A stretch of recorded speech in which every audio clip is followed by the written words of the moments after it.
Hello, hello, and welcome to the Finding the Unicorn in You podcast. What a beautiful day to inspire lives. My name is Jaime G, Raygoza, your host, and I am so excited to have you here.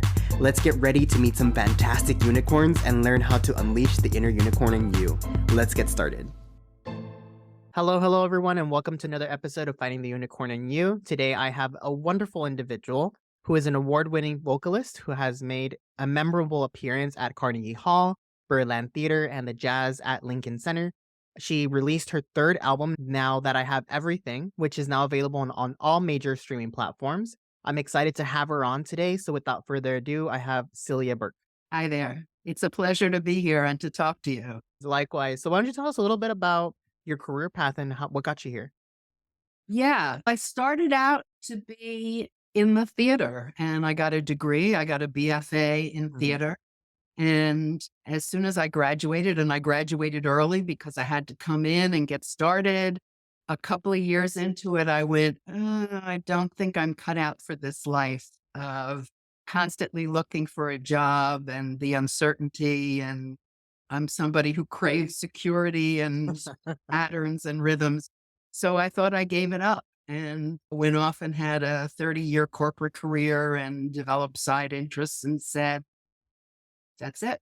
But about 10 years ago, it was a very strange moment. Somebody sent me a Christmas present and I opened the box and inside was this paperweight.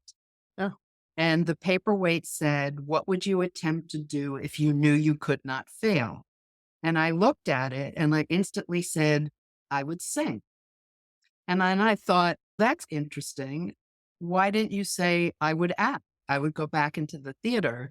And it was only at that moment that I realized that though I had told myself that I had given everything about that dream up, I actually was still taking voice lessons every week. Even though I had this big corporate career, it didn't even compute because to me, it was just like breathing. Of course, I was going to take a voice lesson and of course I was going to sing. And suddenly in that split second, I realized that I had actually not noticed that there was something essential that was a through line that was hiding in plain sight. And that's when I set out to do something with the music a little more visibly. And I unexpectedly had a very good response to it. And little by little, it's become my vocation instead of my avocation. And the things I did in my corporate life have become more the avocation. And I do some philanthropy things as well. But there it was hiding there for everybody to see, for me to see if I really knew how to look for it. That's amazing. And when you started singing, what made you fall into the genre that you sing now? I actually have sung in all different kinds of genres. I've had 4 or 5 different voice teachers over the years for one reason or another. And so depending on the specialty or the particular strength of that teacher, that's where we would go. So I have sung opera roles, not publicly, but for the training of it. But my true love is theater, musical theater, and what's called the Great American Songbook, which is standards from what Sinatra sang, what Tony Bennett sang, Rosemary Clooney, all the great singers of the 30s, 40s, 50s. That's my great love. Okay. And what really inspired Now That I Have Everything? It was given to me, the song itself, because Now That I Have Everything is a specific song. And in fact, it's the final song on the album. It was given to me by a friend of mine, Debbie Whiting, who is the daughter of a great vocalist by the name of Margaret Whiting and the granddaughter of a great songwriter who wrote things like Ain't We Got Fun and Hooray for Hollywood and Too Marvelous for Words. And we had met when I, in this last 10 years, stepped into the cabaret world and we became friends. And she has a recognition program called the Margaret Whiting Award, and she had given it to me. And she sent me the song and said, I've been listening to Mother on the radio, and I thought of you. It's a beautiful song. You should sing it. And I opened it up and I went, yes, I should sing this song. And in fact, that's the end of an album. So I just need to figure out all the other songs that lead to it, because no song could possibly come after that one. It's the culmination. It's about finding the person who is your everything. So that's how the album came about. That's amazing.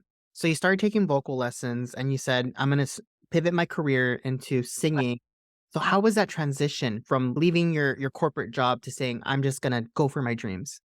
I didn't do that. And I think you'll recognize elements of my story and other stories that you've heard from other people. I was greatly hedging my bets. And in fact, one of the hardest things for me was actually declaring it and to be speaking about it while I was starting it up, the performing life again, while I was still in the corporate world, because I was very worried that people would think that I wasn't serious anymore about my corporate job. And I was.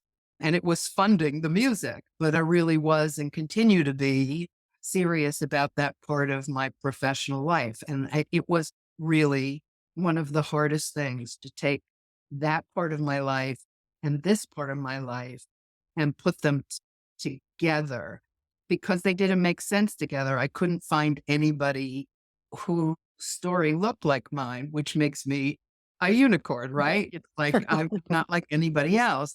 And I remember I was refreshing my corporate resume around the time that I was starting to step back into the spotlight a little bit. And somebody was helping me with the resume. And they said, what do you do besides all these wonderful corporate credentials that you have? And I said, oh, I sing. And they said, oh, no, you have to put that on your resume. And I said, oh, no, that's a completely different part of my life. And they said to me, because I was a human resources executive, so it wasn't a lightly said thing about a resume. And they said, if you were a triathlon athlete and you were training for triathlons while you had a corporate career, would you want to know that if you were reading somebody's resume? And I said, absolutely. And they said, why? And I said, because it would say that they have passion. It would say that they have discipline. It would say that they were goal oriented and resilient. And it would make them more well-rounded, that they weren't so this way, that if something happened at work, that they had no ability to see the wider world. And these two women who I was talking to at the time, they just sat there and looked and waited until my voice came back in my direction and I could listen to what I had just said. And I went, all right, fine, put it on the I love that. It takes so much dedication, and people really downplay how much work it is to go in that type of industry. It's so much work, so much practice, so much of your time, tears, blood, everything. It's incredibly difficult. I've been lucky in that I've had such a lovely reception that it's given me some momentum. A little momentum, forward momentum will not keep it going. At some point it'll stall, even if everything you've done has been really well received. So I every day get up and go, what's something I can do to keep moving forward with this? And I try not to make myself crazy. And there are times when I'm very busy and have a very specific goal, like an album coming out or a show coming out, or I've been invited to do something. But there are other times where if I put this down, it'll just sit there. Yep. And that's one of the things that people forget is you have to keep marketing yourself. You need to keep expanding your audience if you want to really make it big and you really want to be consistent with it. And I think that's one of the most challenging things that we all face, because we're like, ugh, like we start getting that imposter syndrome. Oh, I stopped. Should I continue? Should I not? Have I reached my plateau? But as long as you have that dream and that ambition, you're never going to stop. You can always continue growing and doing better each time that you put yourself out there. I think that's right. And you use an interesting phrase, which is making it big. And I've had people say, what do you want? Where are you going? And I have always said, I have no idea, but I know I'm going this way and not that way. So at any inflection point, I'll go, all right, this takes me there and not there. But I don't think I've ever said, oh, I want to make it big. I still don't think I belong in the world of somebody who has to get up every day and find the next job. And there are reasons why I didn't do it. It's just not the way I'm wired. But I do the challenge. Hmm. I love the pleasure of the music, of learning the music, of finding things in the music, of deciding what the music means to me, of having people say to me after they've heard me, I found myself in your song, or I heard that song in a different way because of the way that gives me pleasure. And so I just want to keep doing that. And I don't want to keep repeating because I think that's another way of stalling if you do the Hmm. same in the same way over and over again. But I try not to confuse people either. So it's not like I like go here and then there, but they're never the same thing twice. And so there's something just about growth, Hmm. professional growth, creative growth, not letting somebody tell you at what point your dreams, that's it, you missed it. And I just think I think I got very lucky in various ways because I just think people's sense of age is not the same anymore. Hmm. I find it very hard to tell how old people are unless they give certain clues. And there are certain things you can look at my face and you can know that this is not the face of a 20-year-old, but pinpoint exactly how old I am. And if I take good care of myself in Hmm. every sense and vocally, then I can continue to sing. And that gives me great pleasure. But I got really stuck on trying to find somebody else like me, and there isn't. And I remember saying to somebody finally when the penny dropped or the bulb went off or whatever, I said, oh, I'm going to have to be exceptional. And I saw the person go, is she saying she's going to have to be great? And I said, no, exception. No, I'm going to have to be the exception to whatever rule I think is in my head. I'm going to have to give myself permission to be the exception to the rule. Hmm. And that was the moment when I thought, okay, all right, I think I can do this. And if I can't, no harm, no foul. I like that. And yeah, I think we do set those barriers in our heads and we need to challenge those to really reach the level of success that we sometimes don't even think we are able to get to.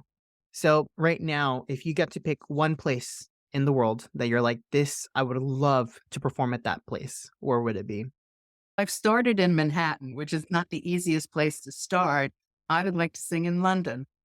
That's amazing. Uh, and just because I have an affinity for the city, and at one point I had a dream of studying acting there, and I have lots of friends there, and I think that would be a really lovely next step for me. So I thank you. I've been trying to put it out there into the world. Put it out. You'll help me put it out. Yeah. You need to speak it true. Speak your Yeah. truth, and it will happen. Speak it. I love that, and it will happen one day. And I'll be looking out, and if when I see it, I'll mark my ticket so I can go out there and watch I you. I'll send you an email and go, "We did it." I'll be looking forward to that. So with all of these different transitions, and like you said, you are a unicorn because you're doing something that is not commonly known. What has been the most shocking part of your journey so far? I think how easily the door opened once I decided to push it a little bit, and that may be in part because the door I went through was what's called cabaret, which would have been called nightclubs in another era. It was the only door that was open to me, but it turns out that anybody can go through it. Whatever you want to do, no one will stop you. Let's put it that way. For a certain point of cabaret, there are things you can't do unless somebody books you, but there are other things that you can actually absolutely make happen for yourself if you're willing to fund it, if you're willing to organize it, if you're willing to dream it.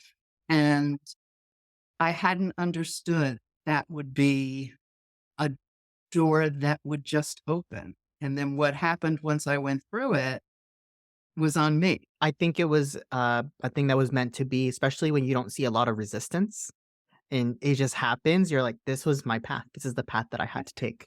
Yes. And I sometimes because I don't give up once I set my mind on something, and I'll see it as, all right, that's not going to work. So let's just back up slightly, shift over here, try it again. This album, that email that I received from Debbie Whiting was 2017. This album was recorded as we came out of the pandemic. Talk about things opening and closing and Mm. resistance and all of that. But I've learned to say, okay, if it's absolutely a wall, you don't have to push to try to break down that wall. Think about why the wall is there. Mhm. What happens if you go that way? Think about if you just wait. Maybe it's a timing issue, whatever. Take a deep breath, maybe do something else while the wall is there. Because sometimes once you stop pushing, um, it will go. And that's been a hard one for me because I just don't give up. Let's say a listener is listening right now and they want to pursue singing and but they don't know how to start. What would you recommend is the first step for them to take that leap of faith for themselves? If they wanted to sing, I think they should find a place to sing. There, it depends on what kind of singing they want to do, whether they think they want to do something professionally, but go join a chorus and see if it brings you pleasure. Find a voice teacher, see if and those things are chemistry as much as skill. See if you have an affinity for that teacher and what they can teach you. Go find some kind of a group in your community that's doing something. See if you can do it and pay attention to whether it feels like work or whether it feels like the kind of work that's fun. And Mhm. everybody knows the difference between those things. And I'm always listening to my stomach. There's something called your enteric brain, which is your second brain, which is your body talking to you. And that doesn't mean my stomach doesn't clench because it clenches all the time and I'm scared all the time. But I do know the difference between that and something that, oh no, that's wrong. I shouldn't do that. And so I just tell people to just pay attention to what's happening to your body when you're doing something that you think you want to do. How is it making you feel? Is it energizing you or draining you? A lot of us have trouble listening to what our body has to say. We have something, an idea stuck in our head, and we want to make it work so bad that we don't listen to whether our body likes it or not, if it's something that organically is meant for us. That's a really good piece of advice. Listen to what your body has to say. Because I've been in situations where I knew it was the path that my parents wanted for me, but inside, I wasn't happy, but I wasn't listening to myself because I wanted to make my parents proud. And when I made that pivot is when I was like, "Oh, this is what true happiness feels like. This is the path that I need to go with." That's how you know you're doing something right.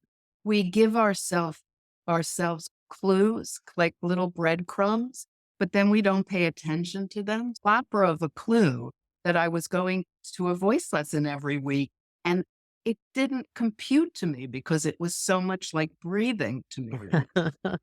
But that was like the biggest clue. I told everybody, "Oh no, that was another life," and I gave it up.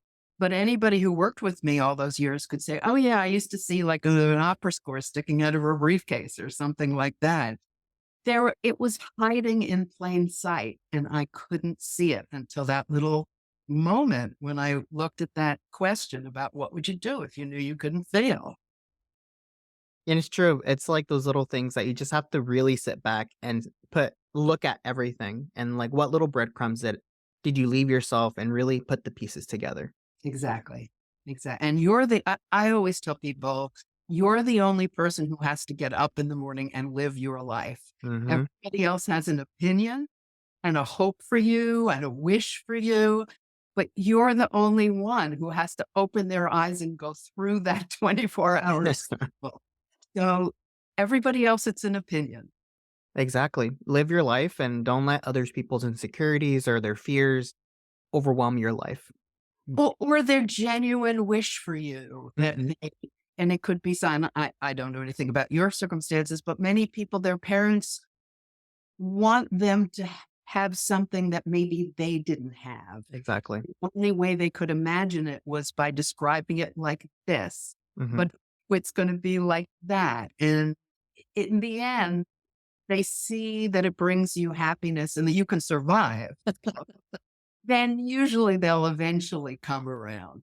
But I think most people want the best for you. I completely agree. And with all of the knowledge that you've gained over these past years in your journey, if you can go back to a point in time and give yourself a piece of advice, what advice would you give yourself? To trust your instinct, to not worry. This is more than one piece, but I think they're all connected. To not worry what other people are thinking, to not take personally things that come at you that may actually have nothing to do with you. It's something going on from the other person. Just keep going. Just keep going. And don't spend too much time worrying about what other people think. That's a hard one. I think Or- every adult, that's a serious adulting. And I think it's really hard. It is, and it's disassociating what people are telling you, like listening to the advice or the tips or whatever they want to say, but don't internalize it. Take whatever applies to you and go Right. with it, but don't internalize every single thing and trying to people please, because then you're not going to reach the happiness that you need. Don't people please. And also don't ask other people for permission. Yes. Live your life. Ask them for advice, and you can take that advice and put it on a shelf in a closet until you're ready to really think about it. But don't ask anybody else for permission for Yeah. your And and it's a simple word change of what do you think about this or should I do this? yes. And I've always told people that I can hear advice best framed like a question Hmm. because I'm at heart a detective. That's the way I look at songs. It's like what's happening in the song and why is the song happening in the first place? What happened right before the song started? All those things. So if you give me feedback in the form of a question, I'm like on it. So on. And I did a show last year with a wonderful director. And right before the house lights would go down, he would stick his head in and he would just ask me some kind of a question. And it was always so beautifully worded. It wasn't to freak me out or to make my brain go somewhere else. It was just a little, think about that. And my head would snap up and go, oh, what would happen if I thought of it that way? So I think you're onto something just ask it as a question and ask for an answer as a question. That's a really good one because it really forces us to think, like you said, and really reflect. What Mm. is the best piece of advice that was given to you that kind of impacted your life? Surrounding myself with good people. Mm, That doesn't mean we always agree. It doesn't mean the relationship is always easy. But if you can surround yourself with people that you respect, whose talent you admire, whose ethics you can trust, then you will get all kinds of great advice. mhm. Uh, I did get one really interesting comment from very early on in my return to performing from the music director that I was working with. He said, you're not a kid. So when you come out on that stage, you read like a mature woman. And so an audience is going to assume that you have been doing this your entire life.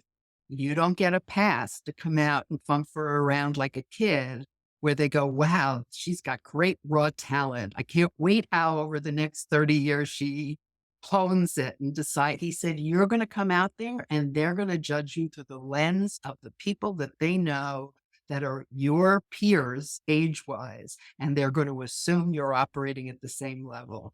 And at first it freaked me out, but then it just made me figure out how do I go to that level? And I'm not saying that I got there, but I think if somebody says, just get here next, then that's what you're going to go to. But if someone says you need to go all the way to here, going for that makes you reach more than you may let your reach exceed your grasp. And so that was a great gift to me. And I think anybody could find an equivalent of that in their own story. I don't think it's music specific. It's who do you want to be? Who do you want your peers to be?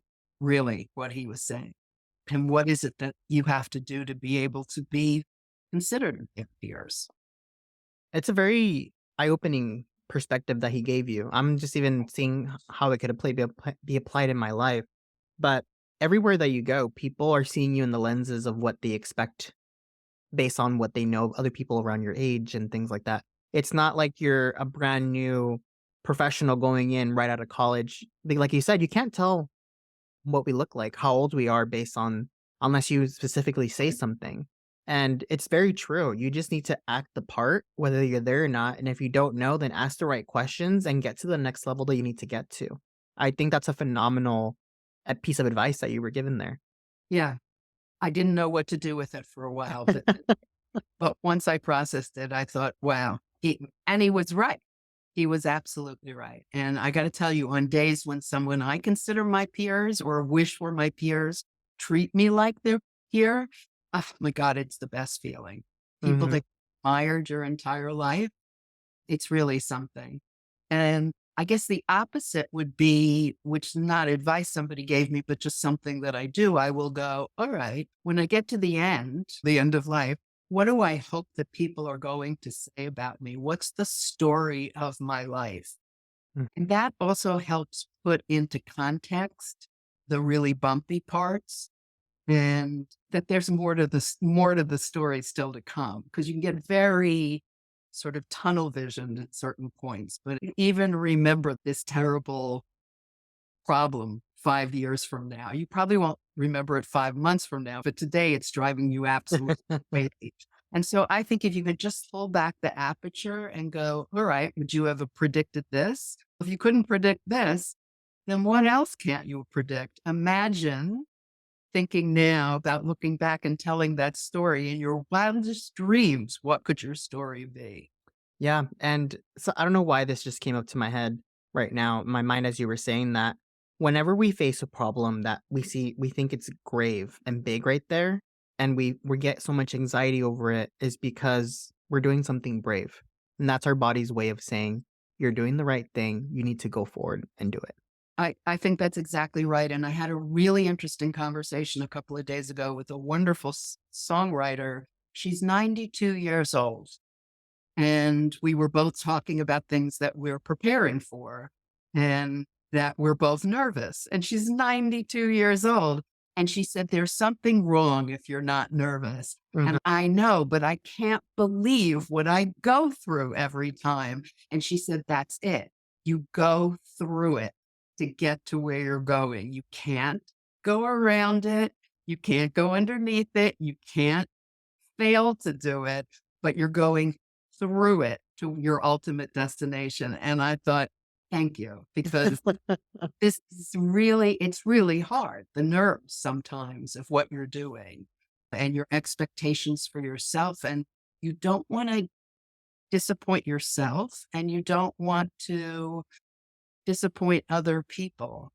So I thought that was great. And then the other thing I've learned to say to myself so that I don't go into perfection mode. And then if I make a mistake, that means there was no validity to what I did that day because I got lost in the lyrics, which has happened. It Mhm. happens to every singer.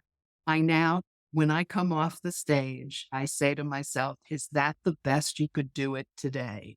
Not, is that the best you're capable of forever? Is that the best you can do it today? And Mhm. as long as the answer is yes, but I can do it better next time, I'm fine. But if the answer is no, because I failed to prepare, then that is not a successful day. But if the answer is yes, but I learned something that I could only learn by getting tangled in the way I got tangled today, then that's okay. And I've given that as a phrase to people on the corporate side. And they've said, thank you. Oh my God, that's so great. Because, they'll do presentations or they'll try to land a sale of something or they're trying to accomplish something in a project and it just goes really wrong. I go, just ask yourself, is that the best you could do today? And it takes the monkey off your back. I tell myself something similar, but when I have an off day where I do absolutely nothing, because sometimes I have the hardest time relaxing. and Yes. allowing myself not to guilt myself when I just want to veggie out. I told myself, is this what I needed today? I really reflect and I was like, yes, I was overwhelmed. I needed to relax. I allow myself to not feel guilty for relaxing. But I did that yesterday. It was like, I need to put this away. And I had a wonderful voice teacher who occasionally we'd be working on something and I would just get stuck. And then I would start to grind at it and work it. She would literally take the music, close it, hand it to me, and say, put this in the oven and let it bake. We would go on and work on something else. And then 6 months later, we would open it up if you had the luxury of that time. And we would sail through it. And she would say, do you remember how much trouble you had? And so I am learning, I haven't fully learned, but I am learning that not practicing something doesn't mean you're not doing something. You've got to give your circuits a rest. When I am working on music, I see it very much like an old fashioned movie projector where you would take the film and feed Mhm. it in. And it's like, you've got to give it time to feed in. And if you push it, some of the sprockets may not land. And then you think it's all set and you go to play it and it jumps off the reel or it gets tangled or God forbid it breaks. You gotta give it all time to Mhm. get wired in there, whatever it is. And again, I think music is a great analogy for other kinds of challenges. Yeah, and what a beautiful analogy. I really like that. You have to be able to give it time to Yeah, it's a process and we can't rush it. yeah, yeah. This has been such an amazing conversation. And you're such an amazing unicorn. I have one last question before we wrap Yeah. up. In your opinion, what is a key factor that a person can do to help them in any industry to go from an ordinary person into a unicorn? First of all, believe that it's there already. It's not like you're suddenly becoming another person. Mhm.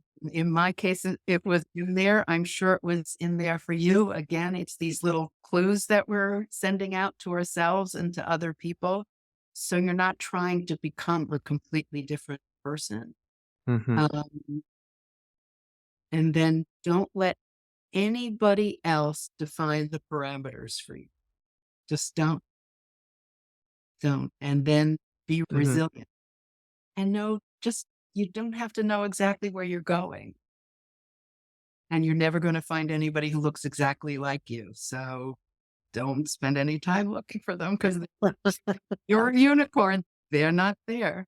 Exactly. Thank you so much for everything, your time here. I really do appreciate it. If somebody wants to get a hold of you, maybe book you somewhere, or just has a question for you, how may they do so? I have a website. It's celiaberk.com, CeliaBerk.com. And you can reach me through that. You can find out about all my music.